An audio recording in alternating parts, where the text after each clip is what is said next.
Bonsoir à tous et bonsoir à toutes. Nous allons commencer la conférence et même si je l'ai raccourcie, elle sera un petit peu longue parce que le sujet est important et dense. Je vous conseille déjà de préparer un papier, un crayon parce que vous allez pouvoir prendre des notes.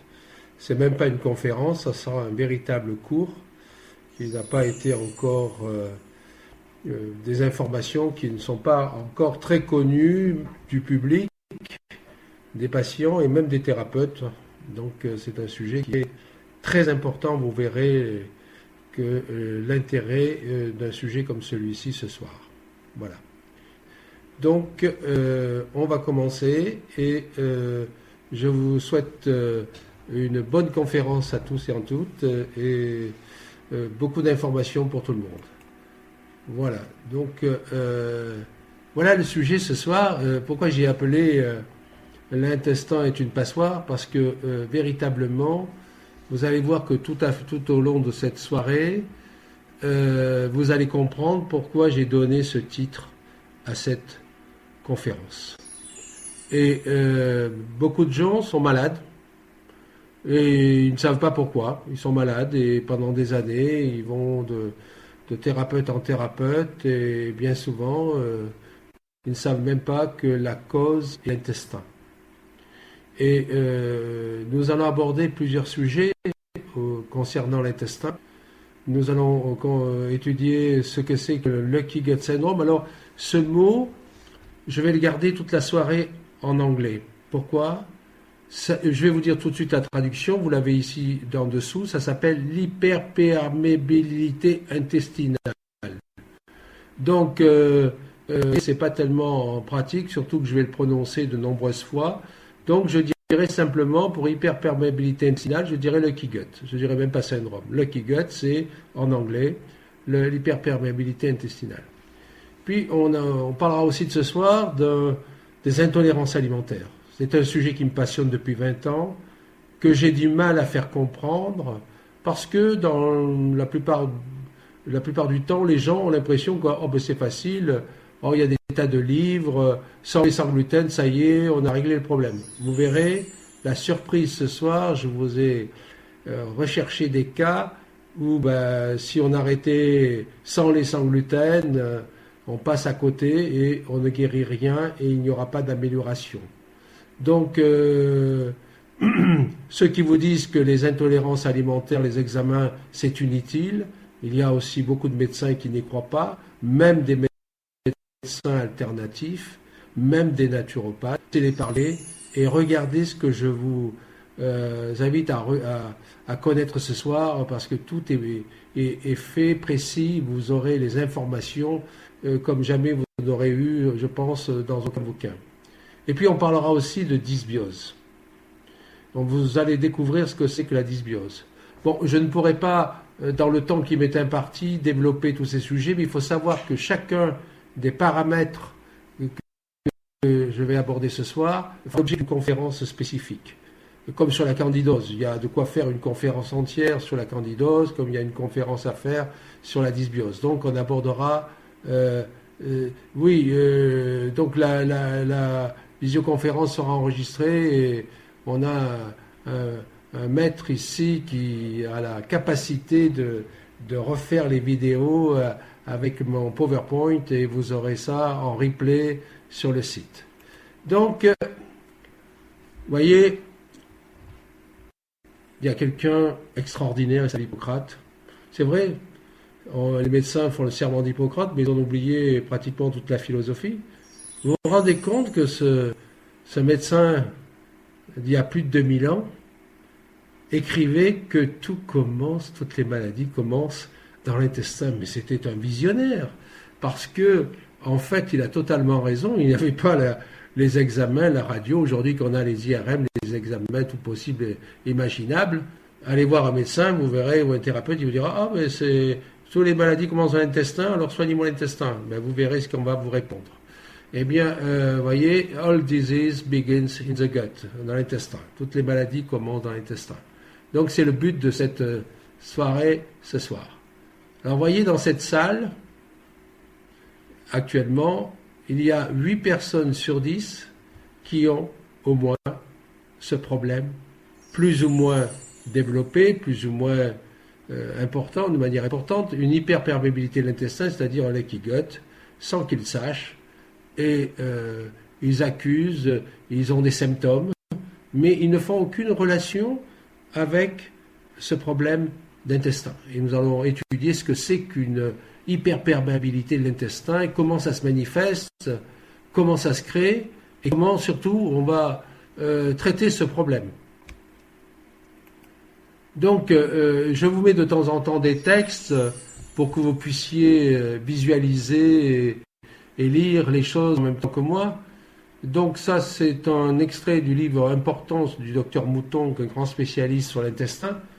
En fait, l'hyperperméabilité, c'est une paroi intestinale qui est absolument endommagée et qui entraîne une malabsorption des nutriments et qui va laisser passer dans cette barrière, parce que l'intestin, c'est une barrière qui filtre les éléments dont il a besoin, mais qui bloque tous les éléments étrangers. Et malheureusement, on parlera tout à l'heure de ce qu'on appelle les jonctions serrées, qui sont justement ne protègent plus rien et sont ouvertes aux quatre vents, si je peux m'exprimer ainsi, et les éléments perturbateurs comme des microbes, des bactéries, des toxines, des fragments d'aliments vont pénétrer dans le courant sanguin, dans l'organisme, et vont provoquer des réactions d'inflammation, d'allergie et des réactions immunitaires qui vont être sérieuses. Donc, si vous voulez, on part, comment ça commence? Comment on commence ce leaky gut, cette hyperperméabilité intestinale? Elle commence simplement avec des métaux lourds. Vous avez entendu parler des polluants, des produits chimiques, des métaux lourds. Les xénobiotiques, c'est un mot savant qui veut dire tous les éléments étrangers du corps, c'est-à-dire qu'il se trouve la pollution extérieure, les microbes, plein de choses. Et la dysbiose, c'est on verra tout à l'heure ce que c'est dysbiose, c'est ce qui compose le microbiote, c'est-à-dire on l'appelle la flore intestinale, et il y a des bonnes bactéries et des bactéries délétères qui sont pas bonnes du tout pour la santé, qui se trouvent en excès dans l'organisme. C'est ce qui s'appelle une dysbiose, un excès de bactéries délétères qui ne sont pas bonnes. Et puis, il y a un facteur qu'on oublie trop souvent, c'est le stress. Et le stress va tout, et puis on verra d'autres éléments, et tout ça va provoquer cette hyperperméabilité de l'intestin qui va entraîner une inflammation de bas grade, c'est-à-dire une inflammation chronique, silencieuse, qu'on verra aussi tout à l'heure, et ça va déboucher sur une foule de maladies et de symptômes, dépression, artériosclérose, maladie. Ça dépendra le temps que va durer ce leaky gut syndrome, cette hyperperméabilité intestinale qui va durer pour la plupart des gens toute leur vie, et puis qui va se terminer par une maladie dégénérative. On se dit, ah tiens, elle a fait un Alzheimer, tiens, elle a fait un cancer, tiens, elle a fait une polyarthrite rhumatoïde, tiens, elle a fait un psoriasis, tiens, elle a fait l'eczéma, bon, etc. Donc, nous verrons au fur et à mesure cet ensemble de problèmes de santé liés à cet intestin. Et je doute fort que vous soyez ici présents, la plupart, être allés voir un thérapeute en disant monsieur, j'aimerais bien que vous soigniez mon intestin parce que ma thyroïde vient de l'intestin ou telle pathologie que j'ai vient de l'intestin. Est-ce que vous pouvez me la soigner? Il va vous regarder de travers, il va vous dire j'y crois pas du tout à vos histoires. Et pourtant, on va voir que tous les toxiques, vous avez parlé de toxiques environnementales et de problèmes de dysbiose intestinale qu'on va avoir pour conséquence de favoriser ce problème de leaky gut, de perméabilité, et qui va laisser passer ces molécules, ces aliments et bien d'autres choses à travers cette membrane de l'intestin. Et vous allez avoir des intolérances alimentaires. En fait, il n'y a pas d'aliment qui est mauvais en soi. Mais on va voir que certains aliments, comme les produits laitiers ou le blé, le gluten, ont des actions délétères sur la membrane intestinale. Et ça, c'est très préjudiciable à la santé puisque ça va engendrer de nombreuses pathologies. Alors, je vous avertis, je vais répéter pas mal de choses sur différents schémas pour que vous compreniez la complexité, mais moi je vous le fais avec des tas de petits schémas répétitifs avec des présentations différentes, parce que le mécanisme est assez complexe, mais en fait, l'intérêt qu'il y a ce soir, c'est que vous compreniez le message, comment on peut tomber malade simplement en mangeant des aliments, même bio. Même bio. Hein, si vous avez une hyperperméabilité et que vous mangez le meilleur pain qui soit bio, ben vous allez développer des pathologies. C'est pour ça qu'il va falloir que les gens modifient un petit peu le concept de santé et de nutrition pour aller encore plus de l'avant qu'ils y étaient auparavant. Il ne suffit pas de manger bio, il faut manger en fonction de son organisme. Chacun a sa façon d'assimiler les aliments. Nous sommes tous différents. Et donc ça, c'est pour savoir que nous avons chacun notre potentiel de digestion, d'assimilation, etc. Donc, le Lucky Gut Syndrome, donc l'hyperperméabilité intestinale, est la cause la plus méconnue dans la majorité de maladies chroniques. Alors, c'est Vincent Castronovo, c'est un éminent médecin, oncologue, gynécologue, chercheur, qui nous donne des cours de nutrition cellulaire. Je le suis depuis des années. Et c'est lui qui nous apporte des informations vraiment intéressantes sur de nombreux sujets. Donc, il en particulier en ce moment toutes les informations des dernières recherches, en particulier sur le microbiote, que nous verrons au cours de cette soirée. Alors, je vais aussi simplifier des fois par des dessins qui sont plus faciles à comprendre. Et vous allez voir que ce fameux problème de Lucky Gut Syndrome, d'hyperperméabilité intestinale, va pour la plupart des gens, ils disent oh, ben oui, ben voilà, il a mal au ventre, donc il a un problème d'intestin. Mais bon, ça va donner des troubles hépatiques parce que à force d'intoxiquer l'intestin, c'est le foie qui détoxifie et le foie va s'encrasser et va relarguer encore des toxines dans l'intestin. Et puis, il va y avoir de nombreuses pathologies nerveuses et neurologiques, et en particulier des dépressions qui sont en relation avec l'intestin, on verra pourquoi.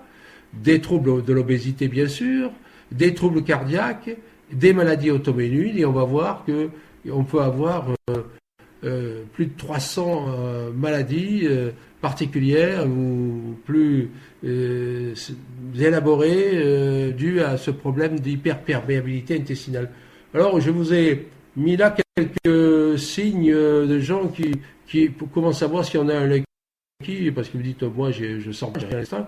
Ben, il y a des gens qui ont des problèmes digestifs, déjà, des gaz, des bactéries. C'est un gros... il y a beaucoup de personnes qui ont des problèmes intestinaux. Il y a des personnes qui ont des problèmes d'allergie, d'asthme, qui se traitent avec des sprays et des médicaments puissants pour couper cet asthme ou cette allergie. Et puis il y a des déséquilibres hormonaux. Alors, bon, il y a des initiales que je vais vous apprendre ce soir. Le PMS, c'est le syndrome prémenstruel. Hein, les femmes qui ont des problèmes prémenstruels avant leurs règles, ou le SOC, c'est le syndrome d'ovaires polykystiques. Il faut savoir qu'il y a 8 à 10% des femmes qui sont porteuses d'ovaires polykystiques et pour lesquelles le traitement médical n'est souvent pas efficace, parce que la cause vient de l'intestin et du fameux Lucky Gut Syndrome. Et puis vous avez des maladies auto-immunes dont très connues. Les gens disent voilà, ben vous comprenez, M. Serge, j'ai une maladie auto-immune, ben j'essaye de me soigner comme je peux, mais bon, c'est pas terrible. Polyarthrite rhumatoïde, la thyroïde, de Hashimoto, il y a énormément de femmes qui sont atteintes de problèmes de thyroïde. Le lupus, qui est une maladie auto-immune, le psoriasis, la maladie cœliaque qui est plus rare, la véritable maladie cœliaque qui est plus rare, elle touche simplement 1% des gens.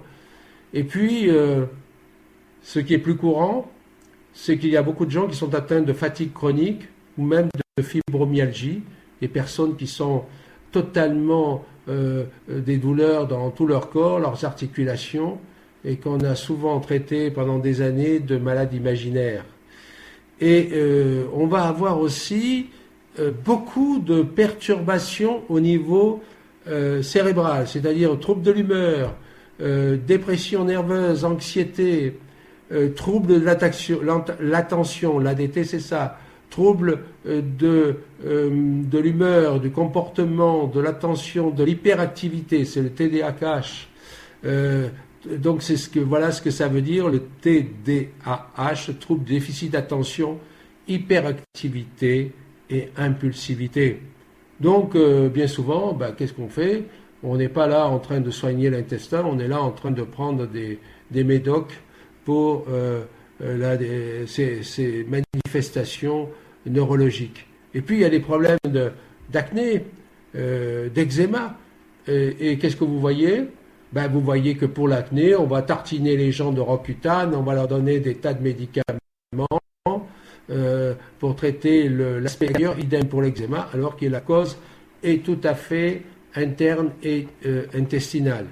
Et puis, il y a énormément de personnes, et dans cette salle, ce soir, vous êtes nombreux et nombreuses à avoir ces problèmes, parce que dès que je vais faire des analyses, il suffit de les rechercher, on va retrouver les candidoses et on va retrouver des dysbioses, c'est-à-dire des déséquilibres de la flore intestinale, du microbiote. Et puis, vous allez trouver aussi beaucoup de personnes qui vont avoir des intolérances alimentaires ou même des allergies. Et à ce sujet, malheureusement, si on ne fait pas faire une analyse spécifique, on va passer à côté de la plaque parce qu'on ne va pas faire détecter que les causes de ces problèmes sont dues à des problèmes d'absorption, d'ingestion tous les jours de certains aliments que nous consommons. Donc ça, c'est pour déjà vous donner un aperçu. Voilà. Mais je vous ai mis encore une autre liste. Je n'ai pas pu tout mettre. Vous regardez simplement qu'en fait, la plupart du temps, l'intestin, cette perméabilité intestinale, que vous pouvez faire tout examen chez un gastro-entérologue, coloscopie, fibroscopie, etc., des radios, des examens, tout ça, vous ne verrez rien.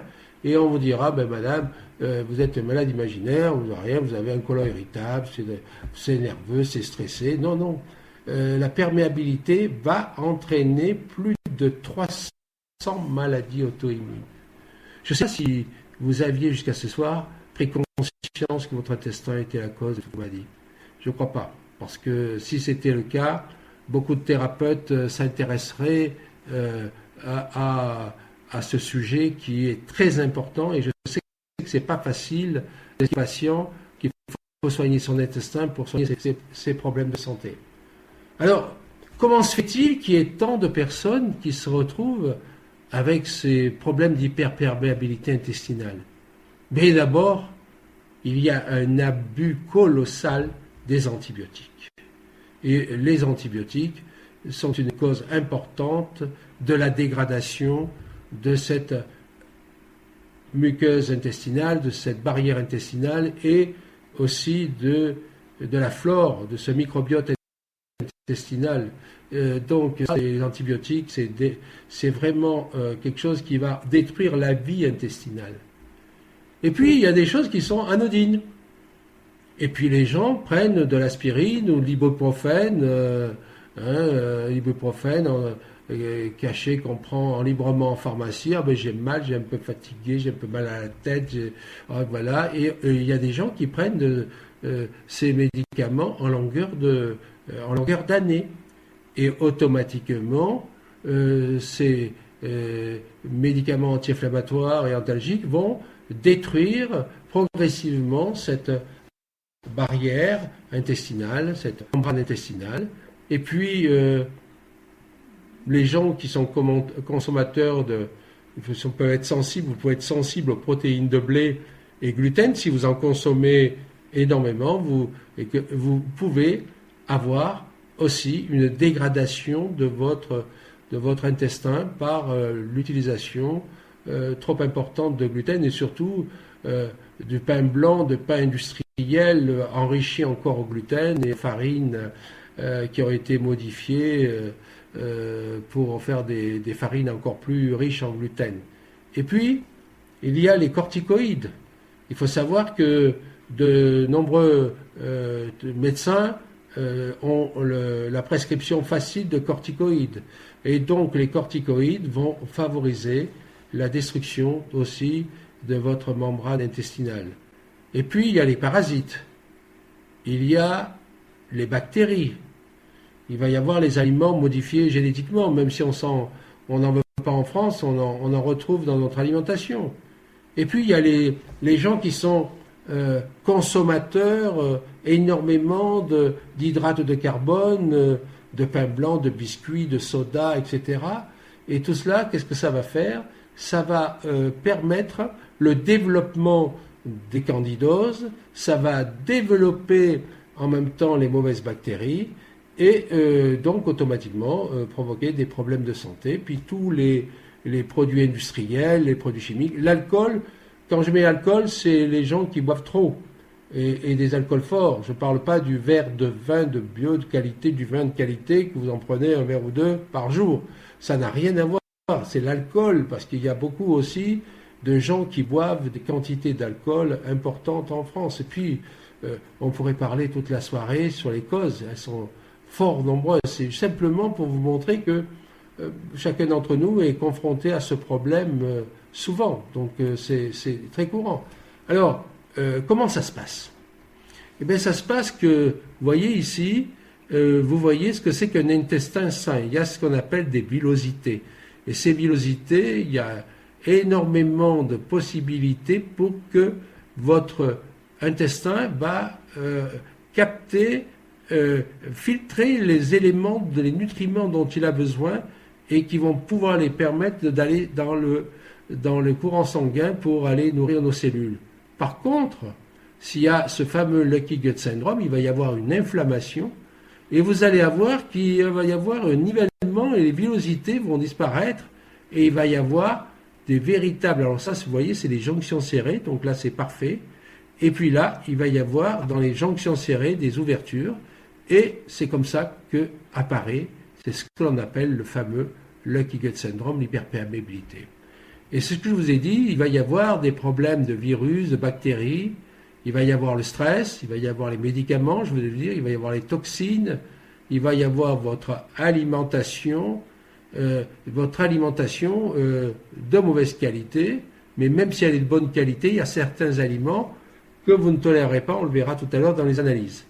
Et qu'est-ce qui se passe? C'est que cette barrière, vous voyez ici, il y a le courant sanguin, et là, ça traverse, et donc ça va commencer à perturber votre organisme, et ça va créer une inflammation chronique. Et cette inflammation chronique, c'est une inflammation silencieuse que l'on appelle inflammation de bas grade. Ça veut dire, c'est pas l'inflammation quand vous avez une grosse inflammation, c'est une inflammation constante qui va provoquer des tas de perturbations métaboliques dans votre organisme et qui va provoquer ces fameuses maladies auto-immunes. Donc vous voyez que ce soir, on va sans arrêt comprendre que beaucoup de pathologies viennent que cette barrière et cette membrane intestinale n'est plus protégée et qu'elle n'est plus capable de permettre d'assimiler les bons nutriments et d'éviter la pénétration d'éléments délétères. Alors, vous voyez,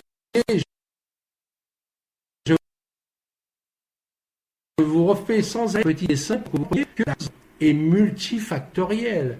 Et je prends des dessins différemment pour vous montrer que le stress est bigrement important dans le problème du Lucky Gut Syndrome. Pourquoi? On verra tout à l'heure, l'autre jour, je vous ai parlé, pour ceux qui étaient là à la conférence sur la léminine, on le verra tout à l'heure un peu, parce que je vais reprendre un petit peu cette information, parce que si vous avez un niveau de cortisol élevé, vous allez avoir un état inflammatoire, et ce stress va perturber tout votre métabolisme et va créer des perturbations au niveau de ton organisme en créant une inflammation chronique. Et puis, il faudra s'occuper des mauvaises bactéries, il faudra s'occuper des parasites, il faudra s'occuper des champignons, parce qu'aujourd'hui, il n'y a pas beaucoup de personnes qui font des recherches pour essayer de voir s'il n'y a pas des éléments perturbateurs dans leur intestin qui justement agressent leur intestin. Et puis, il faut faire attention à son alimentation. Il faut éviter au maximum de consommer des médicaments de manière en disant « Oh, ben c'est en vente libre en pharmacie, oh, ben je peux prendre de l'ibuprofène, c'est l'Advil, machin, c'est pas dangereux puisque je peux le prendre sur le rayon de la pharmacie. » Et puis voilà, attention, c'est très important.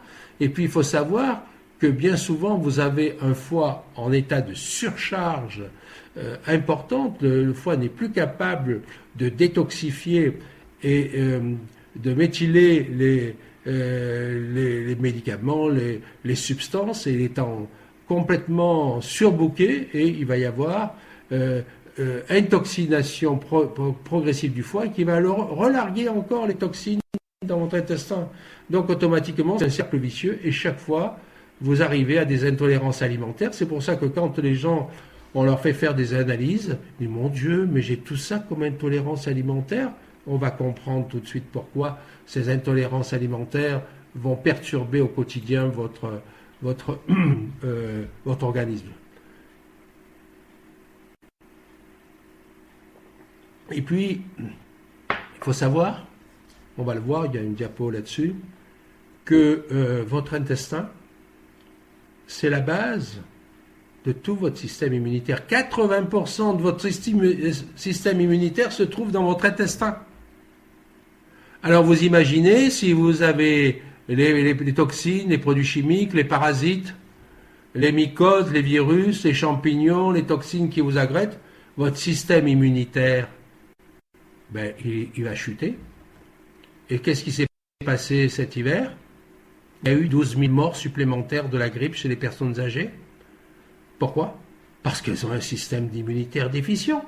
Plus ils ont vieilli, plus le système immunitaire est déficient, et le moindre virus ou bactérie qui va arriver, passer, vous allez l'attraper, et vous risquez d'en mourir. Donc il faut que chaque jour de votre vie, vous pensiez à dire « je veux un système immunitaire fort ». Pourquoi?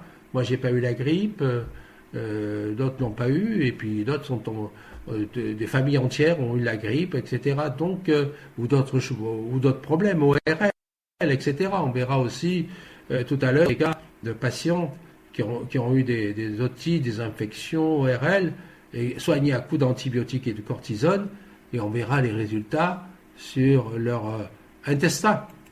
Donc, on est dans un problème de l'hyperperméabilité intestinale, c'est qu'on est dans un cercle vicieux constant.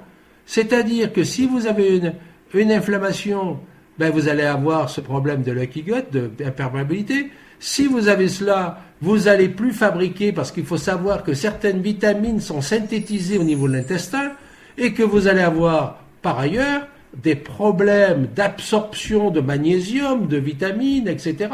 Et les gens vont être fatigués, épuisés, en carence, et ils me disent « je prends le magnésium, ça ne me fait rien, etc. » Et il y aura des problèmes immunitaires, ils vont développer des pathologies, et pour soigner les problèmes immunitaires, on va leur donner de la cortisone ou des médicaments puissants, comme pour la polyarthrite rhumatoïde, on va leur donner des antibiotiques même, et puis ça va développer des intolérances alimentaires qui vont développer des maladies auto-immunes, qui vont développer une inflammation chronique. Vous avez compris?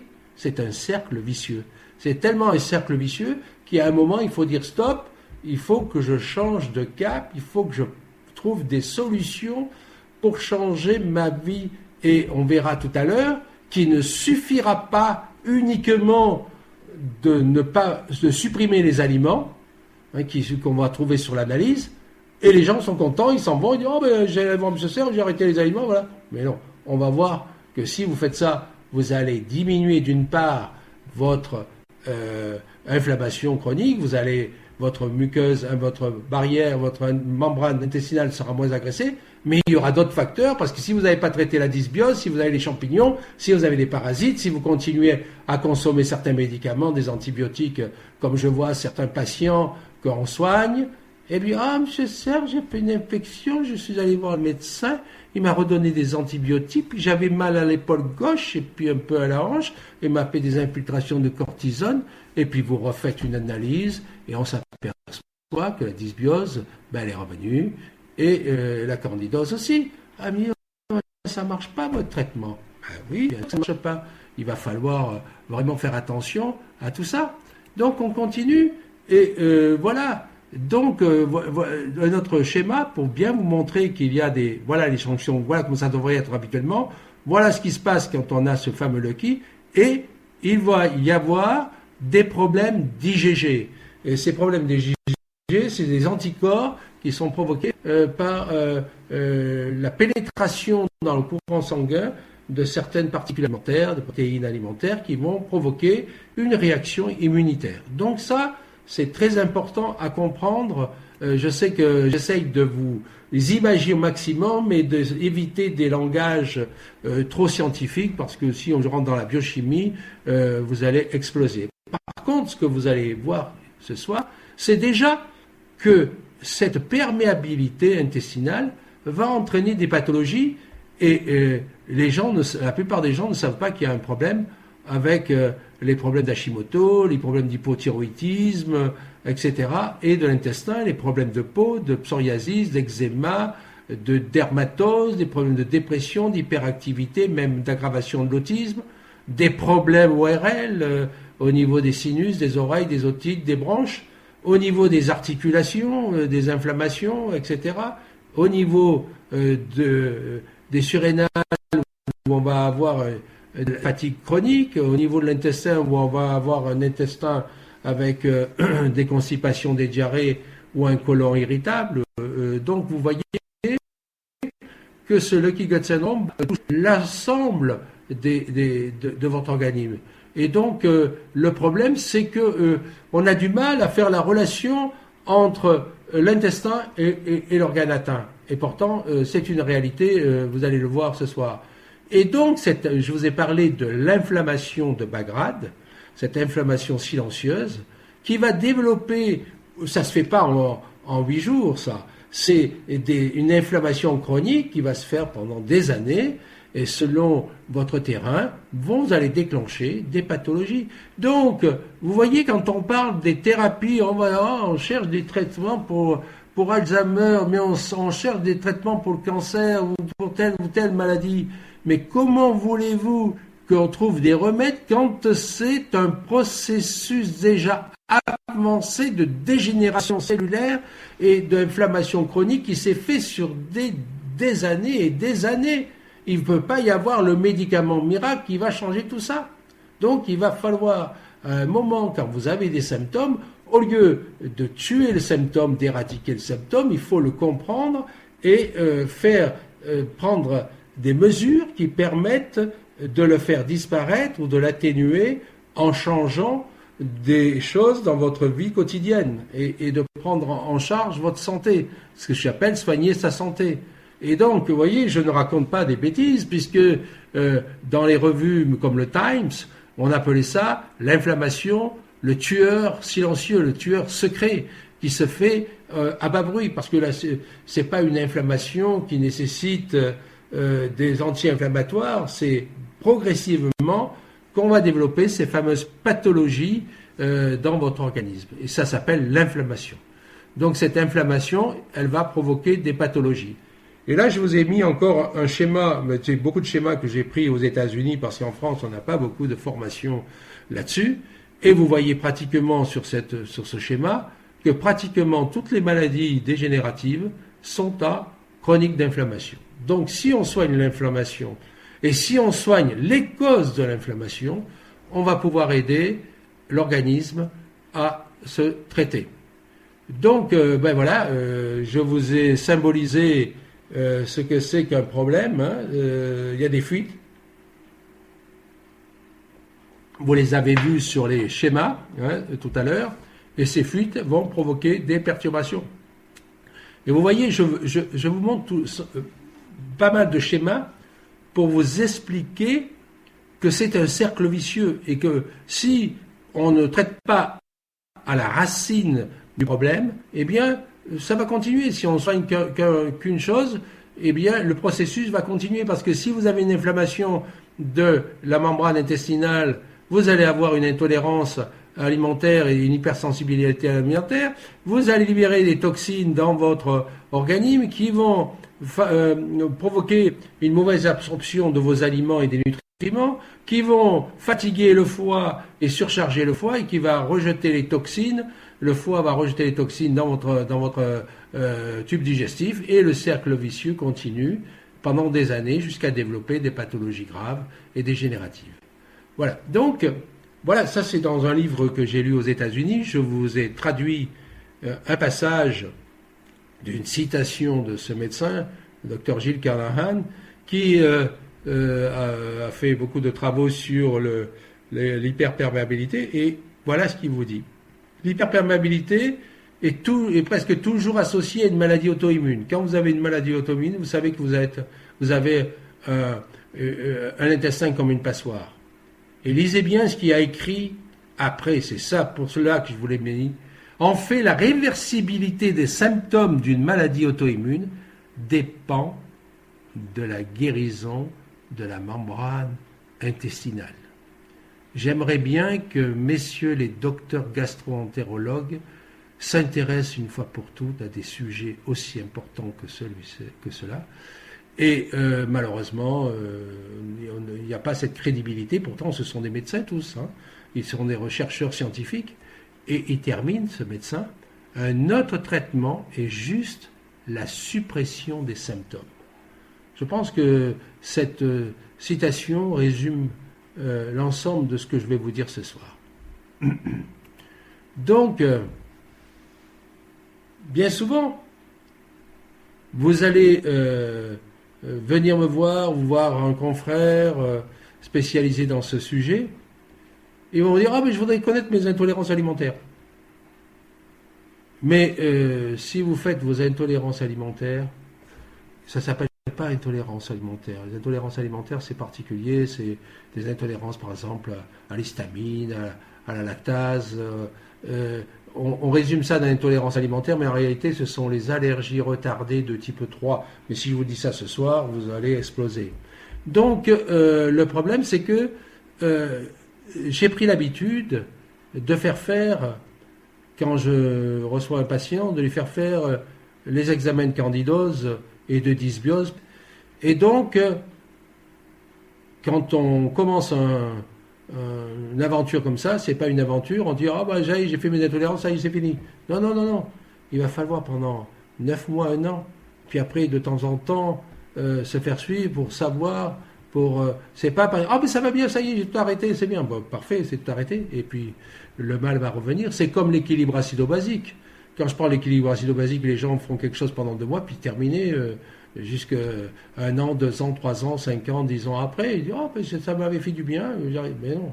L'équilibre acido-basique, c'est tous les jours de votre vie qu'il faut y penser. Et c'est pour ça que la santé, c'est une approche holistique et globale, et on fait de la thérapie, mais en réalité, on se soigne, on s'entretient. Comme vous entretenez votre jardin pour avoir des bons légumes et des bons fruits, vous devez entretenir votre santé pour justement ne pas avoir besoin de prendre des médicaments délétères. Et donc, cette hyperperméabilité intestinale va vous provoquer des intolérances alimentaires, et on va voir que ces intolérances alimentaires, selon l'hyperperméabilité, vont être plus ou moins importantes. Vous allez avoir des gens qui vont avoir que 2, 3, 4 intolérances, et puis vous allez avoir des gens qui vont avoir 40, 50, 60 intolérances alimentaires.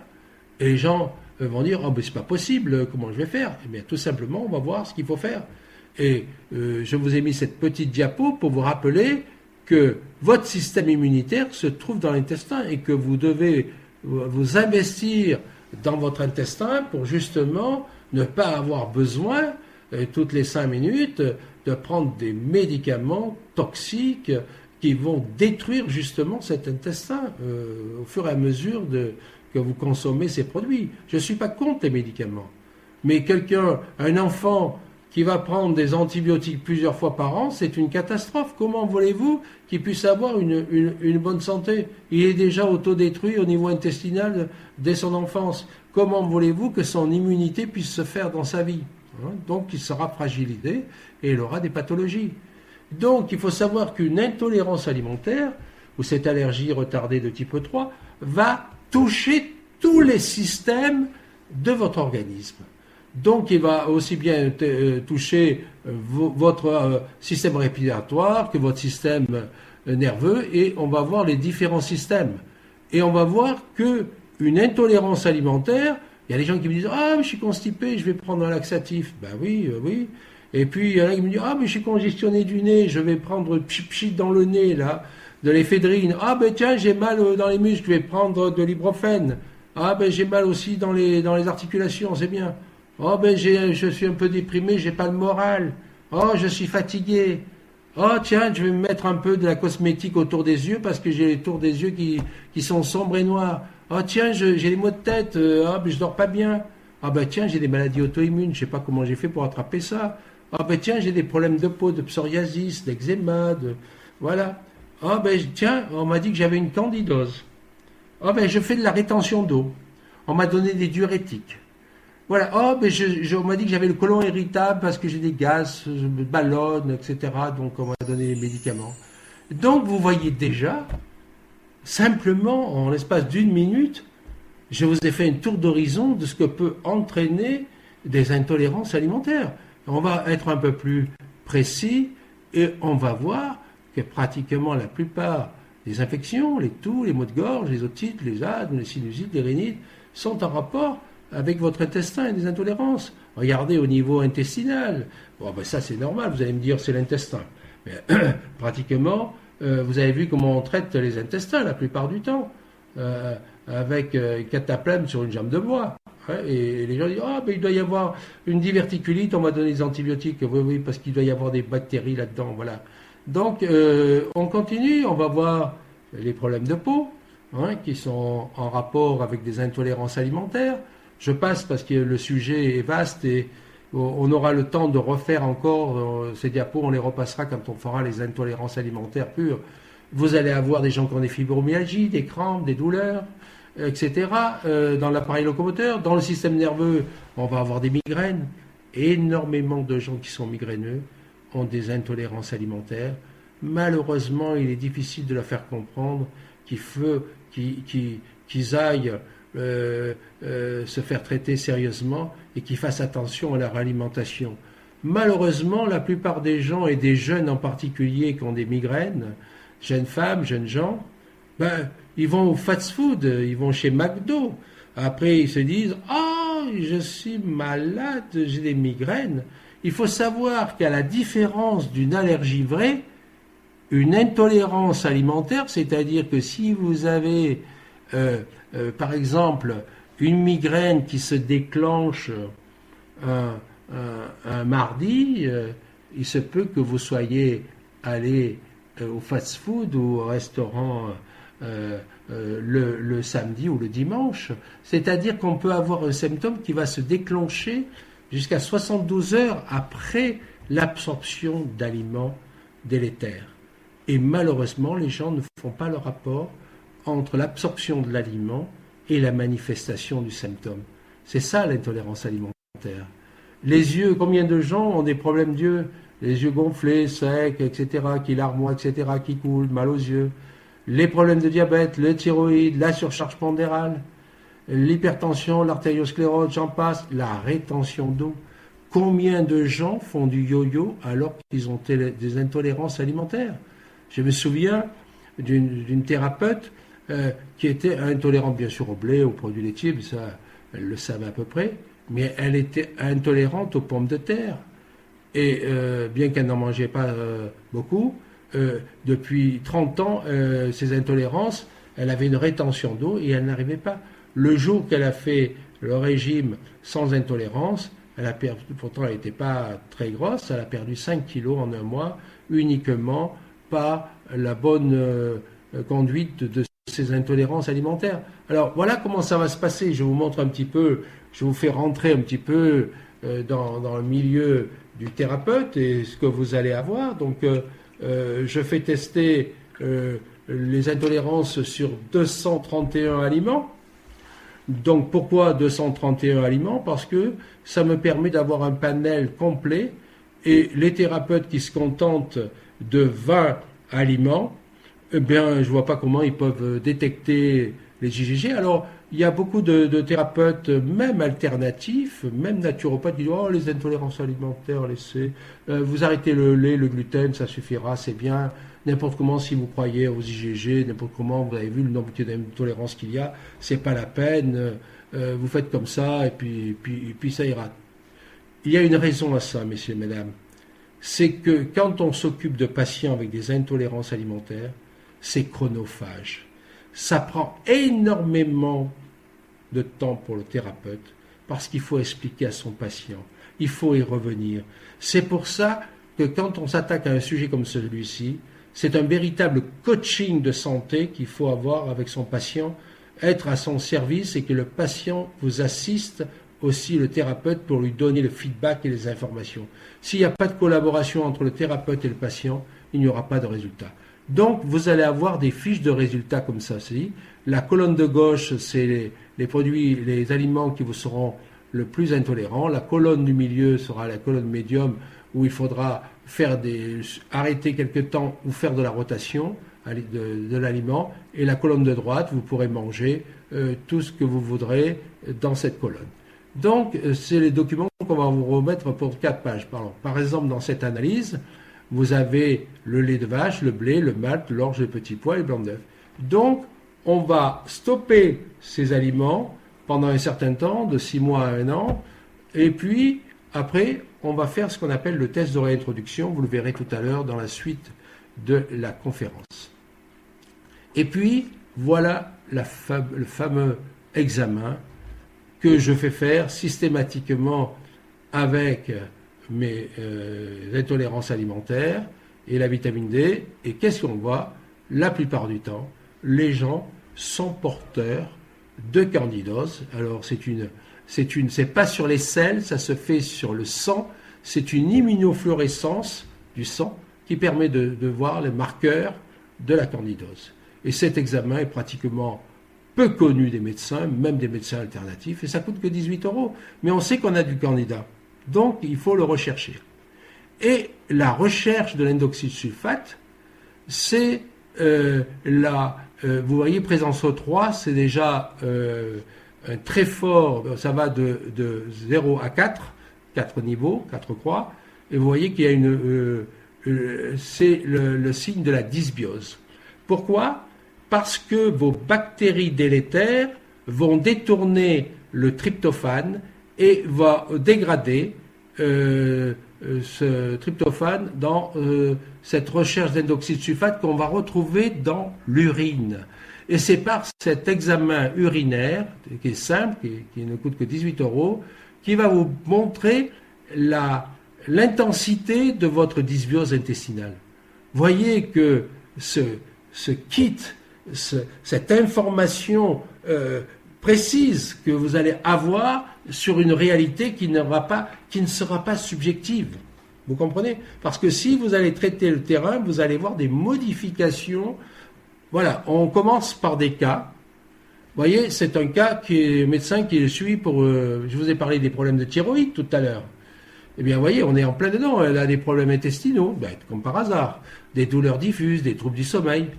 Elle a un test Candida 5, c'est le test sur le candida que je vous ai cité. Et il est positif et elle a un indocylsulfate, c'est-à-dire qu'elle a une dysbiose de premier niveau, donc elle n'est pas extraordinaire, mais elle a une hypothyroïdie, et vous voyez, elle n'est pas si vieille que ça, et on va voir ces analyses des intolérances alimentaires. Vous voyez, le bilan n'est pas, bon, ben, il y a du candidat, et puis il y a une dysbiose, et puis il y a des intolérances, et on va voir ce qui se passe sur les intolérances. Alors, qu'est-ce qui se passe? Catastrophe. Regardez-moi ce taux d'intolérance qui est phénoménal. Il est à plus de 200 pour la caséine et les produits de lait de vache. C'est phénoménal. Donc on n'a pas du tout d'intolérance au lait de brebis dans ce cas chez elle, ni de chèvre, ni même de lait de buffone. Alors je vais vous donner un secret ce soir. Pour ceux qui disent « Ah, je ne mange pas de produits laitiers parce que c'est des intolérances ». Bien sûr, ne jamais manger de lait de vache ni de fromage de vache parce que vous avez vu, c'est très réactogène, ça fait des problèmes au niveau intestinal, c'est fou, c'est incroyable. Par contre, je n'ai jamais vu d'intolérance alimentaire à la véritable mozzarella di bufala, c'est-à-dire la mozzarella véritable, certifiée d'origine,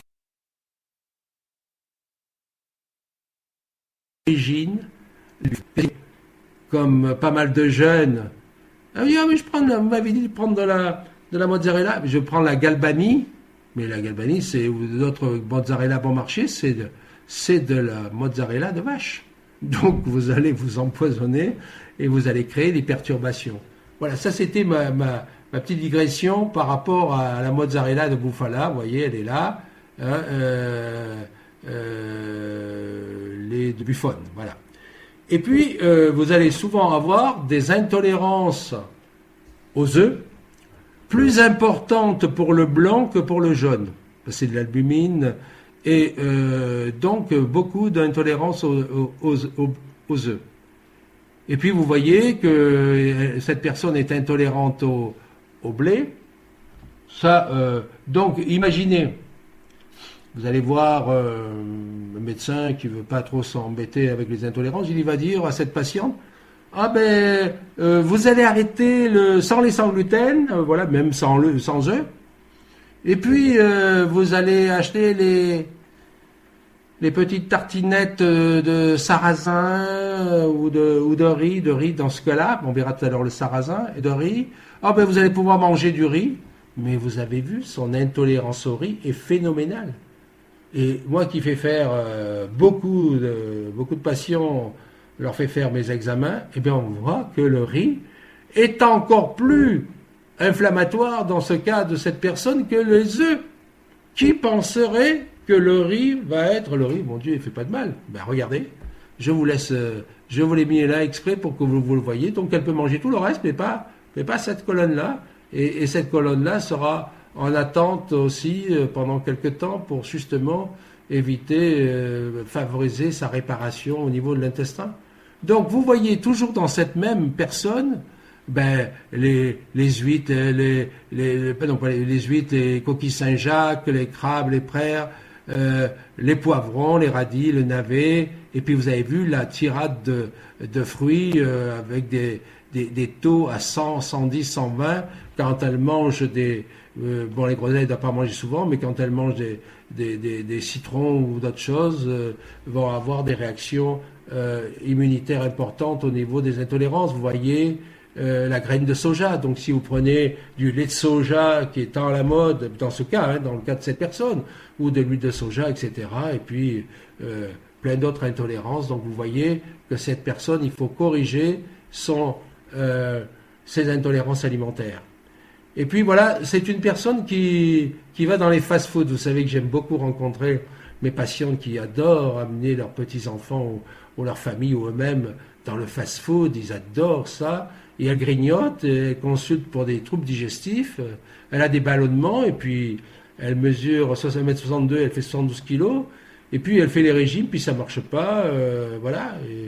Et vous voyez, dans ce cas, de cette patiente, elle n'a pas de candidose. On aurait pu dire, elle mange n'importe quoi, elle devrait avoir une candidose. Vous voyez que c'est important de faire cet examen. Par contre, elle va avoir une dysbiose 4+, c'est-à-dire maximale, c'est-à-dire qu'elle n'a pratiquement plus de flore de qualité, c'est tout des mauvaises bactéries qui se retrouvent dans son intestin. Donc comment voulez-vous qu'elle puisse avoir un bon fonctionnement hormonal et tout? Et voilà, ça c'est la patiente que je voulais vous parler du sarrasin. Donc bien sûr, on est toujours dans le lait de vache, on est toujours dans l'œuf, le blanc, comme je vous disais, on est dans tous les produits contenant du gluten, on est dans le seigle pur, on est dans l'avoine et on est dans le sarrasin. Alors imaginez le naturopathe ou le médecin homéopathe ou nutritionniste qui ne veut pas entendre parler d'examen d'IgG, qui dit à la personne « Oh mais madame, vous pouvez manger du pain des fleurs au sarrasin. » Voilà, continuez, manger du pain des fleurs, elle ne va pas avoir moyen d'améliorer sa santé. Comment voulez-vous qu'elle le sache, cette personne, si elle n'a pas devant ses yeux cela? Alors il y a des médecins qui vont dire, des thérapeutes vont dire « Oh ben vous comprenez, il ne faut pas croire à ces bêtises. » Non, moi je vois les résultats et quand on pratique la synthèse de tous les examens en même temps, je peux vous dire que si les gens suivent, ils ont des résultats. Et puis on continue pour cette personne, vous voyez la pomme de terre, vous voyez le pamplemousse, vous voyez la nectarine et les fruits, les oranges, la tangerine. Donc on voit des fruits aussi qui peuvent avoir des réactions très importantes au niveau immunitaire. Donc regardez la graine de moutarde, il y a énormément de gens qui sont intolérants à la graine de moutarde. Hein. Mais il y en a partout, hein, dans les fast-foods, il y a beaucoup de moutarde. Donc on continue. Oh, pardon. Alors, que faire devant une intolérance alimentaire et une dysbiose intestinale? C'est ce que vous demandez ce soir. Qu'est-ce qu'on peut faire? Eh bien, qu'est-ce qu'on peut faire? Eh bien, on va exclure déjà les aliments incriminés qui ne sont pas tolérés par l'organisme. On va rétablir l'équilibre alimentaire en trouvant pour la personne les meilleurs aliments pour l'aider à se nourrir le mieux possible. On va soutenir la digestion enzymatique. Parce qu'aussi dans les problèmes de Leaky Gut Syndrome, la première chose que les gens doivent apprendre, c'est à mastiquer. Et la mastication, c'est un traitement très important. C'est-à-dire qu'il va falloir demander aux personnes qui ont des problèmes de perméabilité, de dysbiose, de candidose, de doubler leur temps au cours des repas, de façon à ce qu'ils mangent tranquillement et surtout, bien souvent, ils ont un déficit enzymatique, c'est-à-dire qu'ils ne vont pas avoir assez d'amylase, pour digérer les sucres, etc., pas assez de protéases pour les protéines, pas assez de lipase. Donc, il faut supplémenter ces personnes par un complément nutritionnel spécifique où il y a plein d'enzymes pour favoriser la bonne digestion. Parce que s'il n'y a pas une bonne digestion des aliments, vous aurez une mauvaise assimilation et vous allez développer des carences et vous allez créer de l'inflammation. Il va falloir aussi restaurer la muqueuse intestinale et on verra tout à l'heure que pour traiter la muqueuse intestinale, les aliments, les thérapies qu'on va utiliser, bien sûr qu'il va falloir arrêter les aliments qui provoquent cette inflammation, mais le premier complément nutritionnel important pour réparer la muqueuse intestinale, c'est la L-glutamine, et il faut que ça soit la glutamine associée à de la réglisse déglycérisée, parce que la substance de la réglisse a des effets délétères sur la tension, donc il faut qu'elle ait un traitement spécial pour pas avoir mais exceptionnel dans le traitement de l'intestin, au niveau de l'intestin. Donc il faudra restaurer cette muqueuse intestinale. Il faudra rééquilibrer cette flore intestinale en donnant des probiotiques. Et il y a une chose que les gens ne savent pas, ni les thérapeutes, c'est qu'on ne donne pas de prébiotiques chez quelqu'un qui est porteur d'une dysbiose et d'une candidose. Parce que si vous donnez des probiotiques, des prébiotiques, c'est-à-dire les FOS, les fameux ou les produits qui contiennent de l'inuline, et qui ont bon, on peut n'importe comment, il y en a automatiquement dans l'alimentation, mais si on prend certains compléments alimentaires qui sont très fortement dosés en prébiotiques, on va exploser, les gens vont ballonner, ils vont favoriser le développement encore plus, puisque c'est un support de reproduction de candidose. C'est pour ça d'ailleurs que quand vous allez avoir vous avez une candidose diagnostiquée, dépistée, la première chose que je vais vous dire, absolument pas de sucre. Zéro sucre. Et la réussite, c'est à ce prix-là. Parce que plus vous allez manger du sucre, plus vous allez nourrir votre candidose. Et il va falloir renforcer les défenses immunitaires et aider le foie à se détoxiquer. Donc c'est un changement radical pour optimiser votre perméabilité intestinale. Vous voyez que ce n'est pas un gadget, que ce n'est pas quelque chose, c'est une véritable thérapie en profondeur que je vous propose ce soir. On va voir cette fillette, Chloé, enfant hyperactive, trouble de l'attention, infection ORL à répétition, traitée par les antibiotiques, c'est ce que je vous disais tout à l'heure, et on voit tout de suite qu'on est porteuse de candidose et qu'elle est porteuse de dysbiose, puisque l'indoxysulfate est quand même très élevé, à 3 c'est déjà très, très haut. Et alors, vous êtes prêts à regarder? Regardez, je vous laisse regarder. J'ai jamais vu ça. On a la caséine à plus de 400, le lait de vache à 300, le lait de chèvre à 147, c'est des taux excessivement hauts. La gliadine, le gluten à 118, même le sarrasin, même la farine de seigle sont cités dans cette analyse. Vous imaginez l'utilisation des antibiotiques et corticoïdes à répétition dans des infections pour l'enfant, vous voyez les dégâts que cela fait. Vous l'avez devant vous, vous avez l'analyse. Je ne l'ai pas inventé. Donc, si on veut s'intéresser à soigner ces infections, il va falloir soigner ce terrain. Si on ne soigne pas le terrain de cet enfant, il ne guérira jamais et il sera en perpétuel traitement d'antibiotiques, et voilà le résultat. Donc, automatiquement, vous voyez, aussi les graines de moutarde, aussi les graines de soja, mais ça c'est moins important, mais vous voyez que cet enfant, cette fillette, a des perturbations au niveau des intolérances alimentaires. La pomme de terre, et on continue, vous voyez, les fruits aussi. Alors vous voyez souvent qu'il y a des agrumes qui sortent souvent, donc dans ces cas-là. Donc vous voyez que si on ne soigne pas, traite pas le terrain intestinal, le microbiote de cette personne et la membrane intestinale, mais il n'y aura pas de résultat. Donc là, on a quelqu'un qui a une sclérose en plaques. Donc, l'Avonex fait partie de son traitement en injection pour sa maladie. Et il a un reflux gastrique, de l'eczéma au cuir chevelu, aux extrémités. Il a juste une candidose légèrement positive. Par contre, il a une méga dysbiose intestinale. Vous voyez que ça sert, les analyses à 18 € pour un petit examen de rien du tout, vous permet de voir un terrain tout de suite et de voir. Et l'analyse de ces intolérances alimentaires, on voit toujours le lait de vache, les œufs, et vous voyez encore le sarrasin, et l'avoine, et le seigle. Et dans ce cas-là, vous n'avez même pas le blé.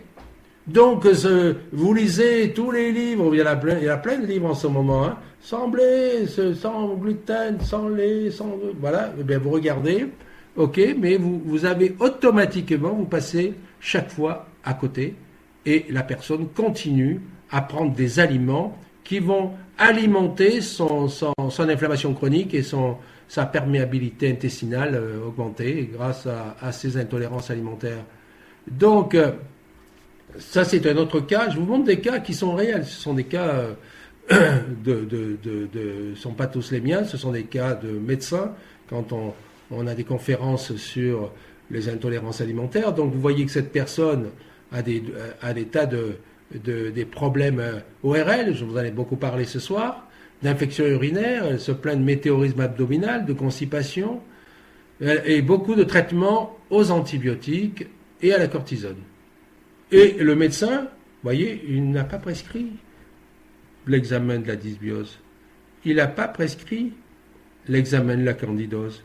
C'est fort dommage, parce que vous allez voir déjà l'examen des intolérances alimentaires. Heureusement que ce médecin a eu l'intelligence de faire ces examens. Regardez ce que fait les antibiotiques et les corticoïdes chez quelqu'un qui est traité à coups de massue et trucs. Je vous laisse regarder tous les produits laitiers, tous les œufs, les haricots, les pois chiches, le riz, l'avoine, le froment, le seigle, le blé, l'orge, même des protéines animales qui souvent n'apparaissent jamais. Le poulet, le lapin, la dinde, le calamar, la morue, la sole, les huîtres. Vous imaginez ce pauvre type, cette personne, regardez ce qu'il y a dans les fruits, dans les oléagineux, etc. Même le café. Donc vous avez vu les dégâts que ça peut faire des personnes qui consomment, qui ont des traitements à répétition d'antibiotiques, de médicaments, d'anti-inflammatoires, etc. Donc vous voyez que les résultats, c'est pas une vue de l'esprit. Alors, imaginez que ce patient va voir un médecin alternatif et puis qui fait faire cette analyse, il dit « Oh, ben là, vous avez toutes ces intolérances, c'est pas possible. » Il y a une erreur. Il n'y a absolument pas d'erreur. C'est que son intestin est une passoire véritable. Il n'y a plus rien il y a tout qui y passe. Donc, imaginez, c'est l'intestin en 4 éléments, tout ce qui passe, les virus, les bactéries, les candidats. Donc, dans ce cas-là, il y a méconnaissance de la part du médecin qui aurait dû faire la candidose et la dysbiose parce que s'il soigne que les aliments, il va y avoir un sacré travail à faire pendant des mois et des mois, mais il faut savoir s'il ne faut pas éradiquer le candida ou rétablir sa flore intestinale. Donc, l'intolérance alimentaire va apparaître simplement parce qu'il va y avoir une stimulation de votre système immunitaire et va créer une réaction inflammatoire au quotidien. Chaque fois que vous allez prendre des aliments qui ne vous conviennent pas, vous allez déclencher une stimulation de votre système immunitaire et une inflammation. Donc imaginez que tous les jours de votre vie vont agresser votre système immunitaire et il va y avoir un phénomène de chronicité. Vous allez développer des symptômes et des symptômes, vous allez développer des pathologies dégénératives et des maladies auto-immunes. Voilà comment ça fonctionne. Donc il faut absolument corriger ça le plus vite possible de façon à avoir une réversibilité de votre problème quand c'est possible. Ces fameuses allergies retardées de type 3, ce qu'on appelle les intolérances alimentaires, eh bien, il y a plein de causes, je vous les ai dit, et finalement, elles vont toutes se recouper. Si vous avez une hyperperméabilité de l'intestin, si vous avez une mauvaise flore intestinale, si vous avez une candidose intestinale, si vous avez une mauvaise digestion, si vous avez une mauvaise mastication, si par exemple une femme prend sa pilule anticonceptionnelle depuis des années, ça perturbe énormément. Si la personne prend des IPP, ces fameux médicaments pompe à protons pour éviter l'acidité gastrique, bongo, ça va provoquer un problème intestinal. Tout ça, c'est absolument méconnu. Pourquoi ? Parce qu'on va toujours traiter le symptôme. Si vous traitez votre problème intestinal, vous allez voir, et si vous changez votre alimentation, vous allez voir que votre reflux gastrique va être amélioré et même vous éviterez d'attraper un hélicobactère. Parce que les hélicobactères que l'on attrape sont dus à des médicaments qui vont abaisser le niveau, quand vous abaissez votre niveau d'acidité gastrique, l'hélicobactère est capable de résister et de se développer. Donc pour soigner un hélicobactère, ce n'est pas l'antibiothérapie qui va soigner l'hélicobactère, c'est soigner le microbiote, il faut soigner votre intestin et il faut soigner une meilleure digestion par un apport d'enzymes digestif et surtout par une meilleure mastication. Et bien souvent, on n'aura pas besoin de prendre des antibiotiques parce que l'hélicobactère ne pourra pas se développer ou il s'améliorera l'affection. Donc je sais que dans cette salle, il y a des gens qui ont pris des antibiotiques et en prenant les antibiotiques, qu'est-ce que vous avez fait? Vous avez détruit votre microbiote. Vous avez vu ce que ça fait les antibiotiques. Donc vous imaginez les antibiotiques hyper puissants que l'on donne pendant un mois pour soigner un problème minimum pour un hélicobactère. Donc je sais que on a dit, oui, l'hélicobactère est capable de provoquer des cancers, etc. Mais l'intestin, l'hyperperméabilité intestinale, les intolérances alimentaires, les dysbioses, les candidoses, etc., tous ces problèmes au niveau de l'intestin vont créer cette inflammation chronique et vont créer les maladies dégénératives. Donc c'est une prise en charge globale de la personne qu'il faut faire au niveau... donc il faut changer totalement sa mentalité et partir sur une thérapie de terrain dans le temps, bon sang. Il y a 45 ans, quand je rencontrais les médecins homéopathes, les vieux médecins homéopathes, ils me disaient, on faisait, quand j'ai rencontré Ménétrier dans les oligo-éléments, ou Picard Salles, qui faisait l'oligothérapie, ils faisaient la médecine de terrain. Ils s'occupaient ils n'avaient pas tous les éléments d'aujourd'hui, mais ils arrivaient à soigner, à s'occuper du terrain des personnes. Donc c'est ça qui est important, il faut soigner le terrain. Donc, vous allez, l'intérêt de l'exploration de cet intestin, on va le faire sur 3 éléments. On va faire les intolérances alimentaires, on va faire l'analyse du candidat parce que ça va nous permettre de savoir si vous avez une dysbiose de fermentation, c'est-à-dire du côlon droit, ou une dysbiose de putréfaction du côlon gauche, avec l'indocylsulfate. Donc vous voyez, c'est très intéressant parce que ça permet même de voir la situation des perturbations dans votre intestin à partir d'une analyse. Donc ça, je voulais vous montrer, c'est ce que le patient a. Il a le relevé de ses analyses. Voilà, vous allez avoir des feuilles où ça vous permet d'avoir vos examens. Vous voyez, vous allez avoir une feuille où vous remarquez candidose, recherche positive, recherche de l'indocylsulfate, présence, 3 croix, dans ce cas-là, c'est positif. Donc, pratiquement, quand je vais faire ces analyses, 80% des gens sont positifs. Donc, vous voyez que ce n'est pas un fait du hasard. Donc, quand on va faire des intolérances alimentaires, qu'on va faire un bilan, on va supprimer les aliments de la colonne de gauche au moins pendant 6 à 12 mois. Mais en général, le blé et le lait de vache et tout ça vont être supprimés des fois pendant plus de 12 mois, parce que dans des maladies immunitaires, il vaut mieux s'en passer totalement, parce que automatiquement ça reviendra, parce qu'il y aura une sensibilisation pour certains aliments qu'il faut absolument supprimer de son alimentation.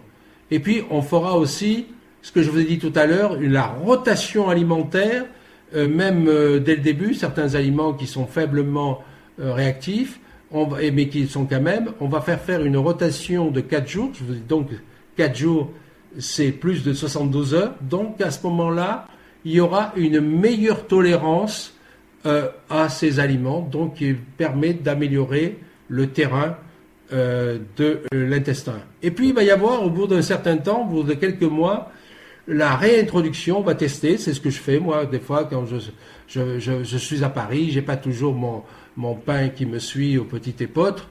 Je vais au restaurant, si c'est un bon restaurant où il y a du pain poilane ou des pains de qualité, j'en mange. Hop, je dis tiens, c'est bizarre, ça m'a rien fait. Des fois, quand je prends l'avion, je suis obligé de m'arrêter au kiosque pour prendre. Je prends éventuellement un café, un croissant parce que je vois pas que je peux manger. J'en mange jamais.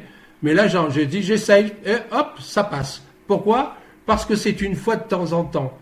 Et donc, il n'y a pas, bien sûr que si vous mangez du blé, du gluten à forte dose tous les jours, vous allez recréer cette hyperperméabilité intestinale.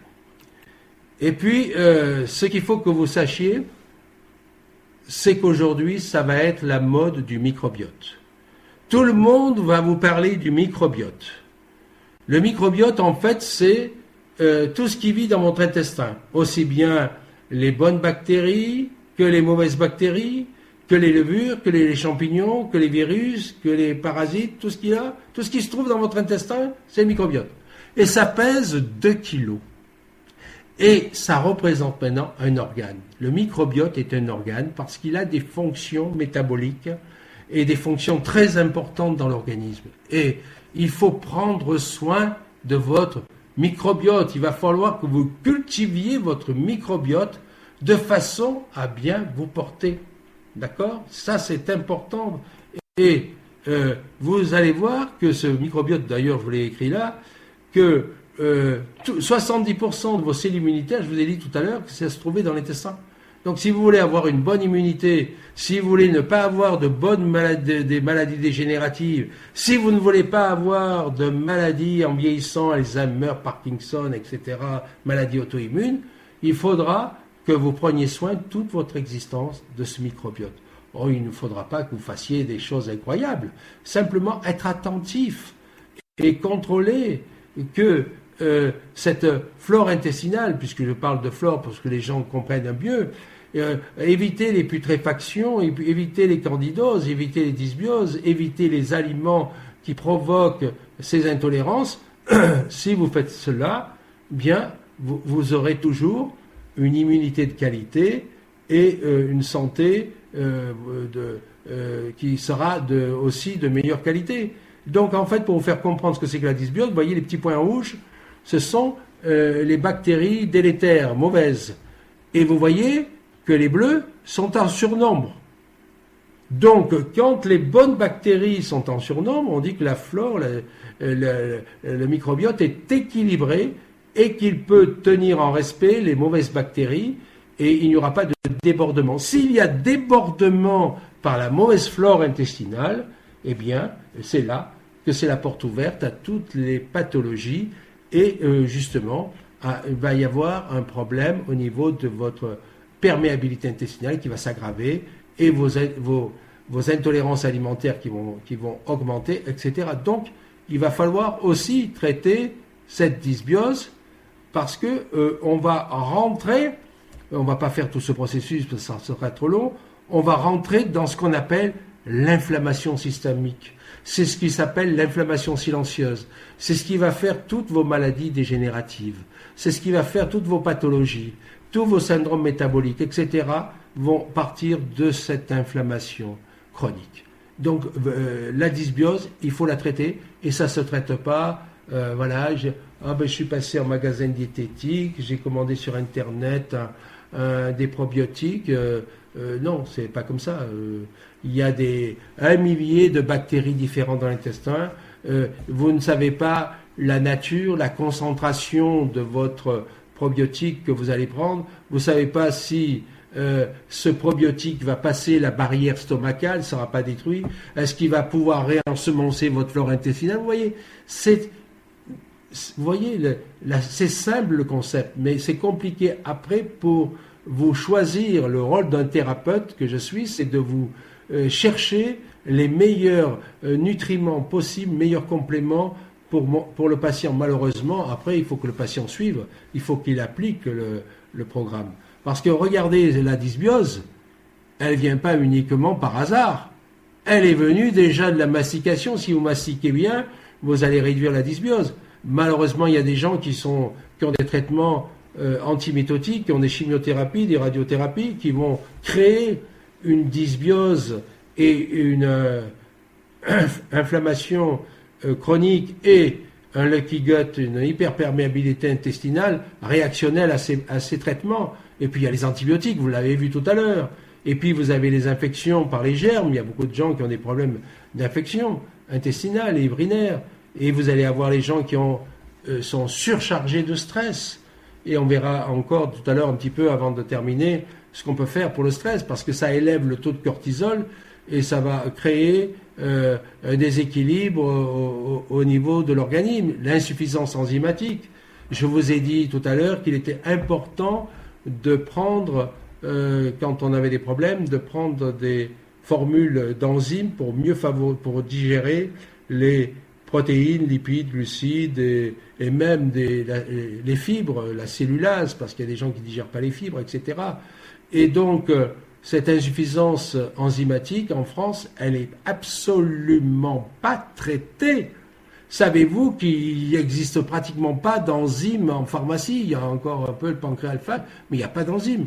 Quand vous allez en Allemagne, quand vous allez aux États-Unis, dans les pays étrangers, vous avez des formulations sophistiquées avec des enzymes qui même vous favorisent la digestion des produits laitiers avec de la lactase. Là, il faut aller demander à un médecin, un thérapeute qui vous donne des enzymes. Il vous dira pas d'enzymes, pas besoin.